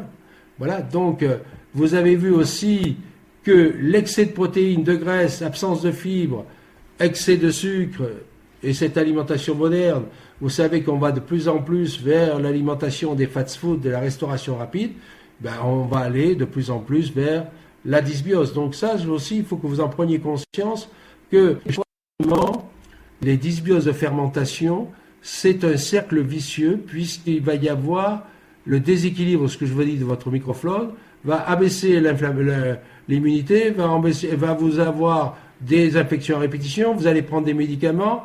En plus, comme vous n'avez pas assez d'enzymes, la muqueuse est endommagée, vous allez avoir des fermentations, etc. Et vous passez votre vie à vous demander pourquoi vous êtes malade. Donc, c'est pour ça que vous allez avoir énormément de problèmes de santé. Voilà, donc la définition de la candidose, on fera une conférence spécifique sur la candidose, parce que c'est un sujet très important, et vous voyez qu'on va retrouver toujours les mêmes symptômes, etc., des migraines, mais ça, on peut l'avoir avec les intolérances, donc vous voyez, tout se recoupe. Le problème, c'est de savoir pourquoi on a ces symptômes. Il y a les intolérances alimentaires, il y a la dysbiose, il y a la candidose, il y a plein d'autres choses, donc c'est important d'avoir les éléments qui vont vous permettre de savoir pourquoi vous allez avoir des problèmes de santé. Alors ça, je vous l'ai mis. Pourquoi l'analyse des intolérances alimentaires est insuffisante? Voilà, ça c'est un jeune homme de 21 ans qui est venu me voir en consultation. Il était autiste. Et et il avait de l'acné, comme c'était pas possible. Vous savez que quand j'envoie faire l'analyse, il faut à peu près 1 mois pour avoir les résultats. Et bon, comme je vais tous les mois à Paris régulièrement, la personne a eu ses résultats et vous avez vu tous les éléments à gauche et vous avez vu qu'elle a une dysbiose importante et une candidose importante. Pratiquement, quand le patient est venu en consultation, et qu'il avait arrêté ses aliments qui provoquaient des intolérances alimentaires, son acné avait disparu. Alors qu'il avait de l'acné depuis des années, qu'il était bourré de médicaments, de Roaccutane, etc. Et donc, sa maman, travaillant dans un laboratoire, faisait boire des quantités de sans cesser d'aloe vera, le bourré de probiotiques. Mais même si vous si vous bourrez les gens d'aloe vera et de probiotiques, si vous n'avez pas réglé le problème d'intolérance alimentaire, vous ne réglerez rien. Et si après vous n'avez pas éradiqué le candida et éradiquer la dysbiose et rétablir le microbiote, vous n'aurez pas de résultat. Donc c'est pour ça que c'est important de toujours traiter dans la globalité. Et voilà pourquoi il y a peu de thérapeutes, je sais pas, vous regarderez autour de vous, si vous avez beaucoup de thérapeutes qui quand vous allez voir, vous dire il faudrait faire une intolérance alimentaire, la candidose et la dysbiose. Je n'en vois pas beaucoup et ça c'est fort dommage parce que il y a beaucoup de gens qui sont à traiter. Et vous savez que malheureusement, beaucoup d'enfants qui sont hyperactifs ont des problèmes d'hyperperméabilité intestinale, de dysbiose et d'intolérance, de candidose. Et il faut savoir qu'on dit que l'intestin, c'est le deuxième cerveau. Donc, il sera important de comprendre que tout enfant hyperactif ou des personnes qui sont dépressives ou fatiguées nerveusement, ou, etc., il faudra veiller à étudier les problèmes de leur intestin éventuellement. Alors pourquoi prendre des probiotiques? Ben, tout simplement parce qu'il va falloir stimuler l'immunité, il va falloir rétablir la barrière et il va falloir refaire la flore intestinale, je dis encore ce mot, mais le refaire, favoriser le microbiote intestinal. Donc c'est pas un gadget, le probiotique. Vous verrez dans les années futures, un jour, pas maintenant, mais un peu plus tard, je ferai une conférence sur les probiotiques et je vous montrerai la quantité de bactéries possibles que l'on peut prendre et surtout comment choisir. Parce que c'est par milliards que vous avez des formules qui c'est des millions et puis des formules qui c'est des milliards. On verra que les probiotiques d'origine humaine, quand je dis humaine, les gens ils lèvent les bras au ciel, mais ce sont des bactéries lactiques d'origine humaine qui sont trouvées dans l'intestin et qui ont été repiquées depuis presque 40 ans et qui sont repiquées en laboratoire, cultivées pour avoir les bactéries, d'origine humaine sont meilleurs que ceux qui sont faits à partir du cochon ou de l'animal. Mais ça, vous ne savez pas comment choisir, c'est pas marqué, il y a des codes un peu avec des lettres et malheureusement, vous n'avez pas la possibilité de savoir ça, ni même le médecin, s'il n'est pas attentif à des recherches personnelles sur le sujet. Donc, qu'est-ce qu'il faut faire? Il va falloir retirer les aliments qui vous endommagent votre intestin. Il faudra remplacer les aliments sains compatibles, c'est-à-dire trouver les bons aliments qui vont vous permettre tous les jours de manger sainement, sans intolérance. Puis il faudra réparer votre intestin avec des suppléments spécifiques, c'est-à-dire des compléments nutritionnels, comme je vous ai dit tout à l'heure. Et puis, il faudra rééquilibrer le microbiote par l'apport de probiotiques spécifiques aussi. Et ça, pendant plusieurs mois. Parce que ça ne s'arrange pas sur un coup de baguette magique, un intestin. Hein, ça a mis du temps pour se dégrader et ça va mettre du temps pour se refaire. Et il faudra toujours traiter une candidose et une dysbiose. Il m'est arrivé, il y a des années en arrière, quand les gens avaient une candidose, je détectais une candidose, j'avais pas tous ces moyens, j'avais pas fait le point de toutes les possibilités de traiter les candidoses en aromathérapie avec des plantes ou autres, des probiotiques. J'envoyais les médecins et puis j'allais dire à votre médecin que vous avez une candidose. Et le médecin disait, oh ben, vous savez, s'il fallait soigner toutes les candidoses, on soignerait toutes les personnes, donc on laisse passer. Mais non, pas du tout. Une candidose, si on laisse passer le processus de Lecky, il va se développer avec, si on ne soigne pas, la dysbiose et les candidoses, parce qu'il va y avoir un problème d'inflammation chronique. Donc ça, c'est très important à le savoir. Rappelez-vous que les médicaments, le stress, les toxines, les bactéries, les aliments vont perturber votre organisme en créant des intolérances alimentaires, en créant des problèmes de vos défenses immunitaires et une inflammation systémique qui va être génératrice de maladies dégénératives et chroniques. Donc il faut se souvenir que l'on doit toujours favoriser la bonne production de vos bactéries qui sont bonnes pour votre intestin, de façon à ce qu'elles tiennent en garde les mauvaises bactéries, parce que c'est sans arrêt le combat au niveau de votre intestin. Donc il faut favoriser les bonnes bactéries pour qu'elles soient en équilibre. Il y a toujours des mauvaises bactéries, même quand il y a des bonnes bactéries et que vous portez bien. Mais parce qu'ils vivent de manière symbiotique. C'est ça l'intérêt du microbiote.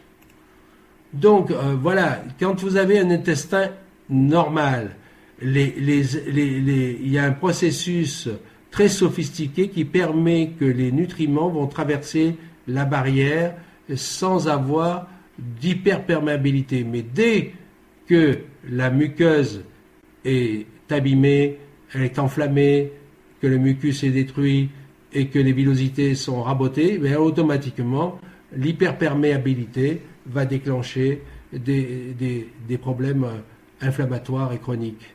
Et donc, il faut réparer cette membrane de l'intestin. C'était le but de la conférence ce soir. Donc, il va falloir soutenir la flore intestinale. Il va falloir renforcer. Vous voyez, je vous ai donné quelques pistes ce soir. Quand les gens, je leur donne de L-glutamine, du zinc, la vitamine D, très important. Il va falloir aussi, bien sûr, quand on a éradiqué les problèmes de mycose et de candidose et de dysbiose, on va donner des probiotiques ou des prébiotiques aussi pour favoriser la réimplantation des probiotiques, des bactéries. Il va falloir aussi traiter le stress oxydatif parce que tout ça va entraîner des radicaux libres, toutes ces pathologies inflammatoires, il va y avoir des radicaux libres. Donc il va falloir donner des antioxydants. Et il va falloir calmer l'inflammation. Et le produit que je préfère, c'est le curcuma, qui est très important, mais un curcuma de qualité très concentré en curcumine. Et il faudra régler le déséquilibre oméga 3, oméga 6, mais ça on en reparlera, puisque l'oméga 6, c'est pro-inflammatoire, et que les oméga 3, les huiles de poisson, les huiles végétales de colza, de lin, sont des oméga 3, donc très importants pour réparer les membranes cellulaires. Donc la probiotique, c'est un aliment qui présente un effet qui favorise la croissance des bactéries au niveau intestinal. Les probiotiques sont l'inuline et la FOST qui vont favoriser l'implantation dans l'intestin des bactéries. Donc ça, c'est important de le savoir. Ne pas confondre justement prébiotiques et probiotiques. Et bien souvent, il y a des formules où on associe des prébiotiques et des probiotiques, on va le voir, et même des enzymes, ce qui n'est pas courant, dans la formule. Voilà, donc là ce soir, je vais vous parler d'un produit complément alimentaire qui contient du bacillus coagulant. Alors vous allez me dire, mais bon, on ne connaît pas ça ici en France. Si, on le connaît sous la forme de Lactobacillus porogenes, parce que ce probiotique a la capacité de produire des spores, c'est-à-dire qu'il est très résistant, il va traverser la barrière stomacale et il est capable de rester à l'état comme ça, d'attente, et il va être capable de se régénérer dans l'intestin et d'apporter une régénération. Voilà, donc l'autre jour, je vous ai parlé de l'aminine. Je vais vous en parler encore un peu après ce produit. Ce soir, je ne vais pas vous décrire tout le digestif, mais simplement vous expliquer ce produit qui se trouve chez Life Farm. Pour ceux qui consomment déjà l'aminine, vous avez ce produit qui est tout à fait remarquable à tester. En entretien, vous pouvez l'essayer si vous avez des problèmes intestinaux ou même de digestion. C'est un produit remarquable parce qu'il y a pratiquement tous les enzymes pour digérer. Et vous avez l'excipient, vous avez 600 mg presque d'huile de lin dedans. Et vous avez un mix de probiotiques. Donc vous avez les probiotiques, vous avez les prébiotiques, le probiotique, et vous avez les prébiotiques qui sont les FOS et l'inuline, et vous avez les enzymes. Donc c'est un produit, vous allez le prendre à une capsule pratiquement par repas. C'est un produit complet parce qu'on n'a pas besoin d'acheter plusieurs produits, il y a tout dedans. Et il va favoriser l'équilibre des bactéries dans l'intestin. Il favorise les gens qui ont de l'acidité gastrique. J'ai remarqué que les gens me disaient « Oh, c'est drôle, ça va beaucoup mieux ». Puis surtout, vous allez mieux digérer les protéines, les glucides et les graisses. Vous allez améliorer votre transit intestinal et une meilleure digestion de vos aliments, donc une meilleure santé de votre microbiote intestinal. Donc pensez à prendre l'aminine, une capsule par repas. Ce sont des flacons qui contiennent 30 capsules. Vous pouvez déjà tester le produit. Pourquoi je vous reparle de l'aminine ce soir? Parce que je vous ai dit l'autre jour à la conférence, puis vous pouvez, pour ceux qui n'ont pas vu la conférence, vous pouvez la trouver sur le site. Vous avez une action avec l'aminine, une action sur le cortisol, et je vous ai dit que les expérimentations cliniques avaient permis de prouver que l'aminine permettait de baisser le niveau du cortisol de plus de 50%. Donc si l'on baisse le niveau de cortisol, vous allez avoir un meilleur niveau de sérotonine, moins de stress, un meilleur sommeil, vous allez avoir une meilleure récupération de votre organisme et vous allez avoir un meilleur résultat au niveau de votre intestin. Vous verrez tout ce qui est colites, spasmes, douleurs, etc. Vous pouvez associer laminine et digestive et vous le testerez et ça sera beaucoup plus... c'est intéressant à tester et vous verrez les résultats vous-même. Donc, ce qui est intéressant, c'est que vous allez avoir la meilleure réponse au stress, vous allez avoir une meilleure fonction de la concentration cérébrale. Vous savez que quand vous avez des problèmes intestinaux, vous allez avoir souvent des problèmes de déprime, de mauvais équilibre émotionnel. Et en combinant la laminine, quand vous faites les traitements d'intolérance ou autre, vous allez booster votre morale, vous allez vous sentir mieux, meilleure énergie, etc. Donc vraiment, moi, la laminine maintenant est devenue un produit que j'aime bien. Alors, ce qu'il se passe, c'est que certaines personnes qui viennent et qui ont des gros problèmes d'intestin, de hyperperméabilité intestinale, de candidose, de dysbiose, quand ils vont prendre la laminine, ils vont avoir la sensation qu'ils se sont aggravés. Ils vont avoir une aggravation des symptômes. Donc, ça, c'est très intéressant à savoir parce que ça va permettre de comprendre que la personne est intoxiquée et qu'elle a un problème qu'il faut soigner sérieusement. Donc, soit elle va diminuer sa laminine et surtout augmenter le drainage des toxines en augmentant sa ration d'eau. Je vous ferai aussi bientôt une conférence sur l'eau parce que l'eau, c'est 70% du poids du corps et si on ne boit pas de l'eau de qualité, vous ne pourrez pas avoir une bonne santé non plus. Donc vous voyez, c'est tout un tas de paramètres qu'il faut prendre en compte. Et donc, si vous voulez avoir plus d'amples informations, le but ce soir, ce n'est pas de vous parler de laminine, mais pour vous montrer que vous pouvez consommer ce produit.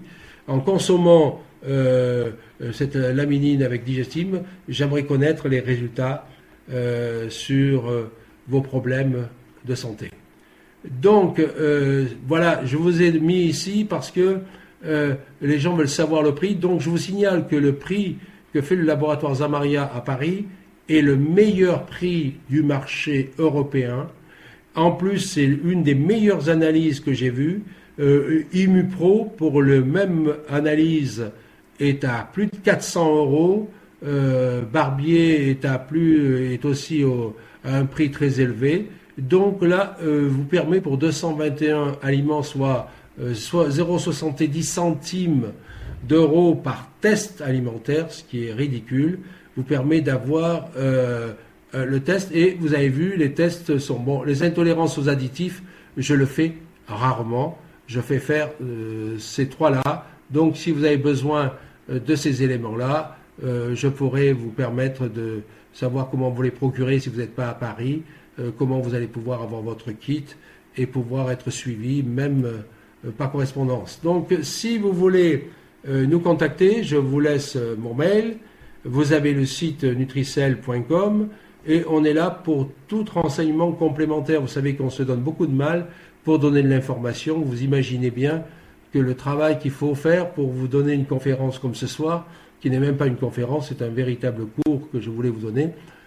Normalement, j'avais à peu près 300 diapos, ce qui fait un cours de 2 jours, avec des niveaux scientifiques beaucoup plus élevés. Mais j'ai essayé de vous faire quelque chose à votre disposition. Et malheureusement, il y avait plus de 45 personnes qui étaient présentes. C'est dommage, ils n'ont pas pu certainement être là ce soir, mais cette conférence sera en replay et on l'ajoutera dans le site et les gens pourront le contacter et le visionner quand ils le voudront. Voilà, je vous remercie et je suis arrivé à vous faire passer 100 diapositives en un temps record. J'ai mis 1h30. Je vous avais promis que ça serait intensif. J'espère que vous avez pris beaucoup de notes. J'espère que ça vous avez appris certaines choses et que ça va vous permettre de vous apporter des informations pour votre santé au quotidien. Donc vous voyez qu'on peut, en soignant l'intestin, on peut soigner même... on a des patients qui ont des problèmes de gencives. des problèmes de parodonte qui sont en relation, problèmes de bouche qui sont en relation avec l'intestin. Donc, parce qu'il faut savoir que vous avez une flore dans la muqueuse de la bouche et donc automatiquement si vous avez un déséquilibre de votre microbiote, vous aurez un déséquilibre de votre flore de la bouche. Et aussi, ce qui est important, je n'avais pas parlé ce soir parce qu'autrement on passerait la nuit, tout ça, ça se recoupe automatiquement, déséquilibre acido-basique, l'acidose, le terrain, tout ça c'est la médecine de terrain. Mais vous rendez-vous compte, quand vous recevez un patient, les éléments qu'il faut prendre en compte. Et c'est pour ça que je demande aux patients, aujourd'hui on fait ça, on reviendra dans un mois s'il le faut, on va retravailler ça. C'est comme du coaching, on revient périodiquement pour apprendre à se prendre en charge et pour changer son terrain. Et bien souvent, dans la phase de préparation, dans le mois qui suit la consultation, la première et la deuxième, je dois revenir, mon Dieu, je vais plus mal que quand je suis venu. Parce qu'on est en train de travailler sur le sujet et qu'il y a votre terrain qui réagit, il y a un phénomène de détoxication et c'est là qu'il faut du coaching.